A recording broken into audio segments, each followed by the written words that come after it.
I'm Rob Licuria, Senior Editor at Gold Derby, here with four-time Emmy-winning makeup maestro David Williams. David, what does it mean to you when you hear an actor talk about how your work is so essential in transforming them into the character that they're portraying? I love it. I think we're all part of the process. The writers give us the words to describe what it is we're doing.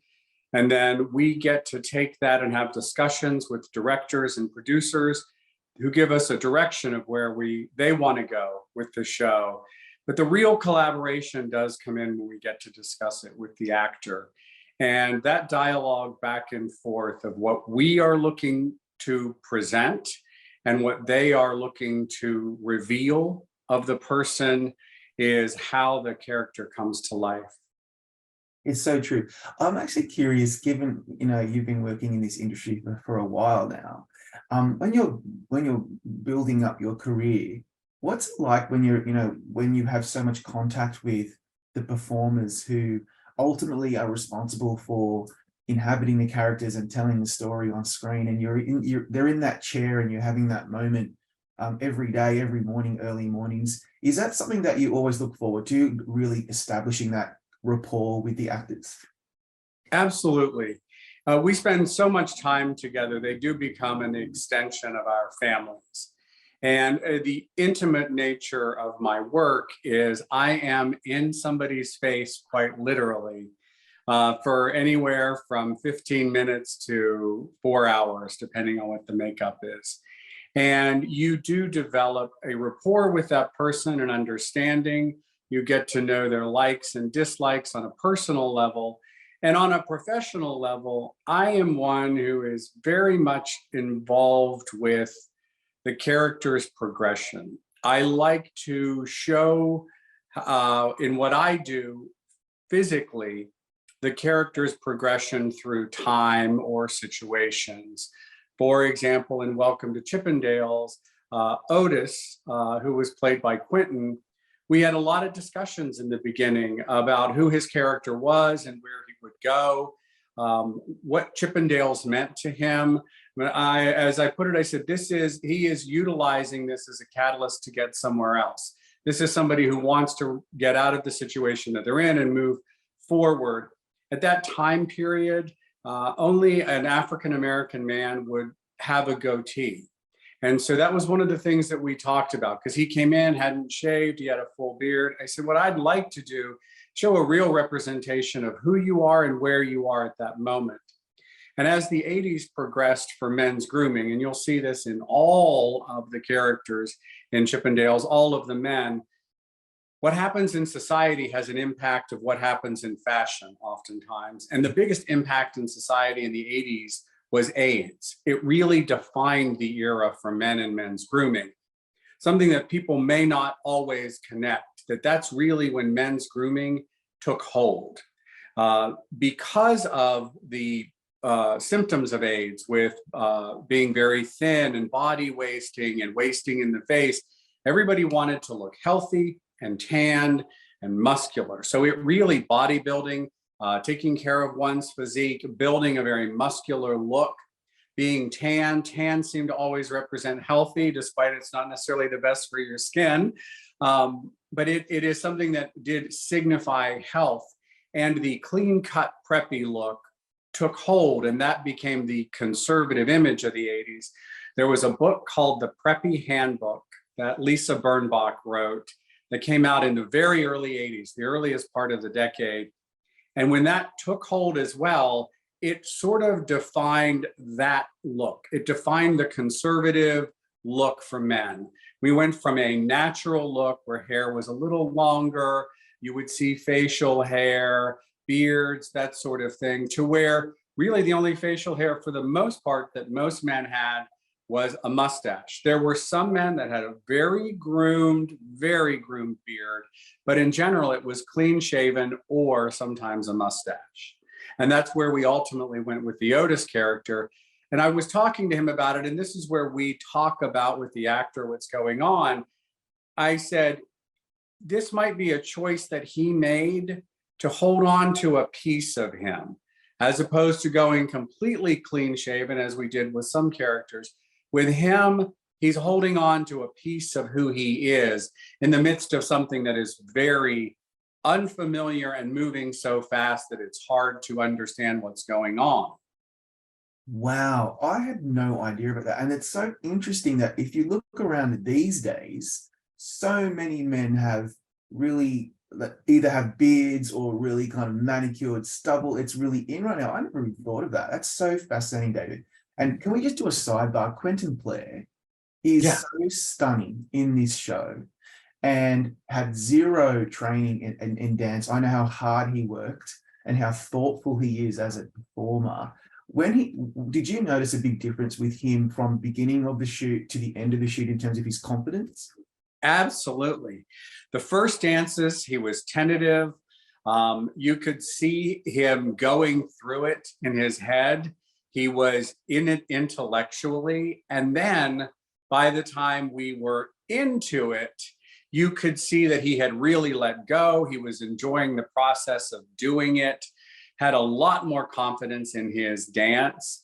Our choreographer and the assistant choreographer both were phenomenal, well-known, well-respected in the industry. And so they really, I think, helped give him the confidence to understand you can do this and you've got it. Like, and as he felt it himself, you could see it in those performances. And with all of the performances with the men in Chippendales, as the club becomes more successful, the dances become production numbers eventually. There's far more elaborate costuming, and the men become slicker and more groomed. They become the epitome of that male physique of the 80s. And you also see that represented in the women in the club. We start out with a fairly base palette that is relatively uniform in the confines of maybe 7 different looks. And as we progress into the 80s, as the 80s exploded and color became more the thing, then you will see the success of the club also represented in the patrons of it. There's also a very subtle switch to the women when the men are allowed to come in after the dances are over. And what I wanted to show in that, and again, it's the subtle thing that we do and what we do that the audience doesn't notice it overtly, but it does come through, is that women were no longer doing their makeup and hair for themselves and their girlfriends. They were doing it for the male patrons that came in, because it did sort of become a hookup time after that. Yeah, absolutely. It's so interesting. And we don't notice it overtly, you're right, but it is all subliminal. It's all going in as we watch and we see how things started to change.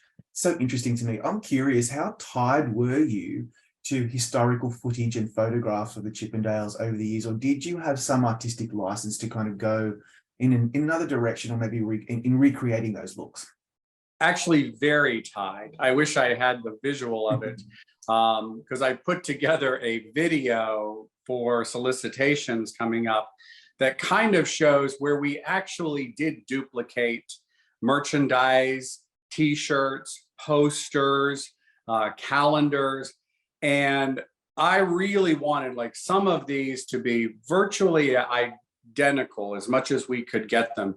Even you will notice on the inside, the photos on the insides of the calendars that you would see that are used as props in the show, that like Steve opens up and shows photos in them. When you go through those months, those pictures replicated actual calendar photos. We did the guy with the lion and the guy with the motorcycle and the guy on the float in the swimming pool, all of these things. And it's also part of what I would call dressing the set for the crew and the actors. Like it puts you in the world. I don't like to just have these people that are seen on camera look a certain way and everybody else, they're just fine. Because I want everybody to feel like you're in that environment. When we walk into the club in Chippendales, which is built on a stage in Chatsworth, I still want you to feel like you're walking into that club. And so we do those things so that, you know, the merchandise that you look at when you, if somebody is there and they just pick up one of those calendars and they open it, they'll actually see a calendar. It's not blank pages on the inside. Wow. I'm just wondering, as a layperson, I don't know whether even this is a thing, but do you have to do much work on the dancers' bodies? Because that's something that I typically wouldn't think that you would have to do on a regular standard TV show. But what about on this, given that they're always half naked? You have to Yeah, somehow work it out. we rely on them to keep themselves in shape. But in terms of color and all of that, we every week they were spray tanned. Everybody went through a full spray tan. And that's a little shocking to some guys who haven't been through that, who were going to be in a G-string, because you're, you know, basically down to next to nothing and you're being sprayed all over. And then on the days that we're shooting, we are doing full body makeup, tattoo coverage on anybody that has tattoos, because tattoos were not in vogue in the 80s.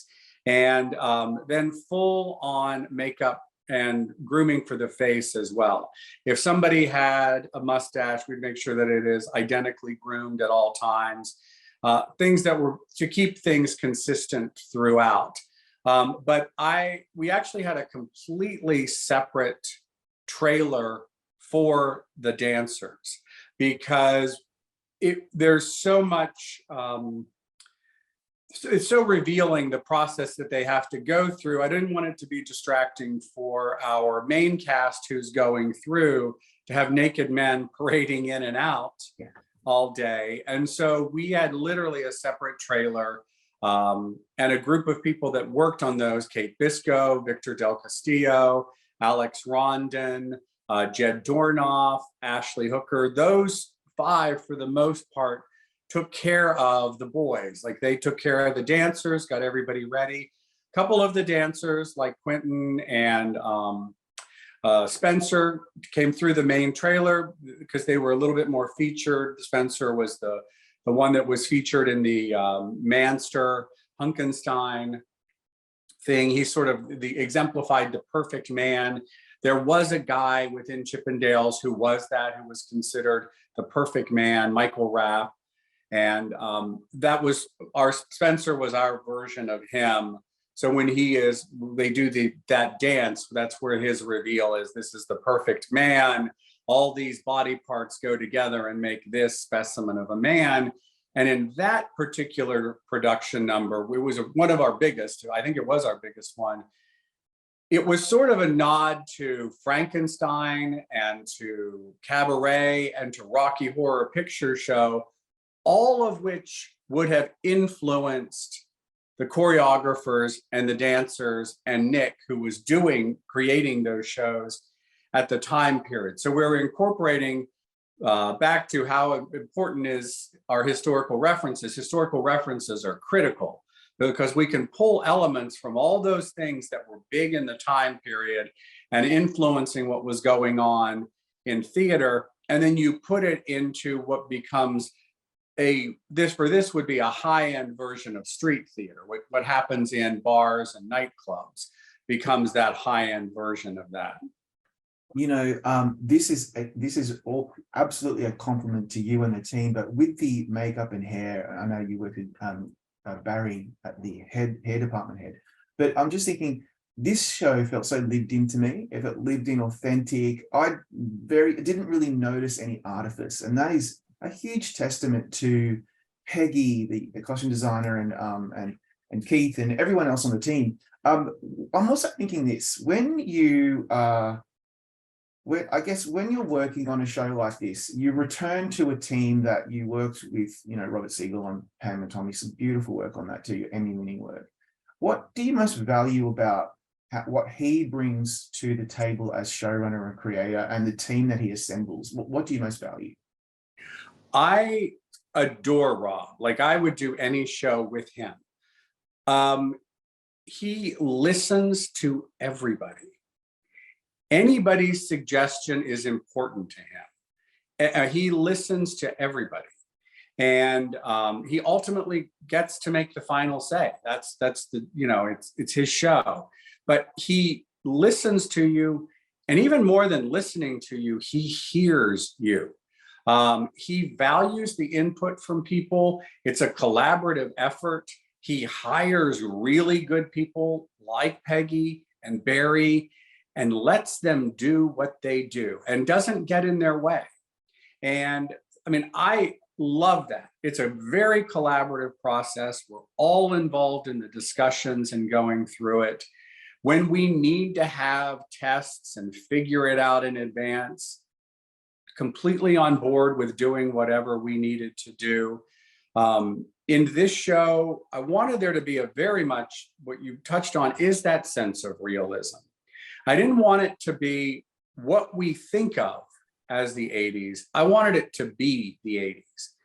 I also, these characters, a lot of our main cast, the characters are flawed. Steve Banerjee is a flawed person. Irene picks a flawed man. So there's a misjudgment in her ability to judge somebody. Denise is a little kooky. She also picks a guy who's never going to be loyal. Nick and Steve have this continued conflict. So I wanted you to see the imperfections in the people as well. Like, I didn't want to create this glossy veneer of everything's perfect. And then I wanted you to see this as it progressed. I wanted all of those characters and all of those people to be real. I wanted them, for those of us who are old enough to have lived through the 80s, to go, oh yeah, that was like my friend. I knew him, kind of thing. Yeah. Final question. 11 Emmy nominations, 4 wins for Mad TV, love that show. 2 Ryan Murphy productions, Feud and American Crime Story, and of course Pam and Tommy. Does it ever get old? No. But what's it like to be a 4-time winner? That's exciting. It's great. It's always an honor to be invited to the party, to be able to stand on the stage and be lauded for your accomplishments. It's incredible. The Pam and Tommy experience was unlike anything I have ever experienced in my life. And to my knowledge, maybe any makeup artist has had the privilege of experiencing. It took on a life of its own and found a place in the hearts of America, and in my group of people that I was thrilled with and taken a little aback by. Not only did we win the Emmy, we've won both the prosthetic and non-prosthetic Makeup Guild Awards this year, which I thought was just a huge testament to that show in general. And then going back to Rob, who, is a link in both of these shows, is a testament to that person who, again, gives us the ability, the time, the space, and quite frankly, most importantly, which we always don't get, the resources to do what we do and make it the best that it can be. And it's sort of, if I ever had a philosophy, it's always that. I just simply want to do my best, and that's the best that I can do. And if I walk away and say, I did my best there, I'm comfortable with that result. And the shows you mentioned, I'm very comfortable with those. I used to say with Feud, Betty and Joan, I was like, if that's the best thing I'm ever involved with in my entire career, I'm happy with that. And then I've been very lucky, and then Pam and Tommy came along, and now welcome to Chippendales, and there may even be something else in the works. God only knows what's coming for your career, and I'm really looking forward to seeing it. David, thank you for your time today, and congratulations on some beautiful work. Thank you. I appreciate it.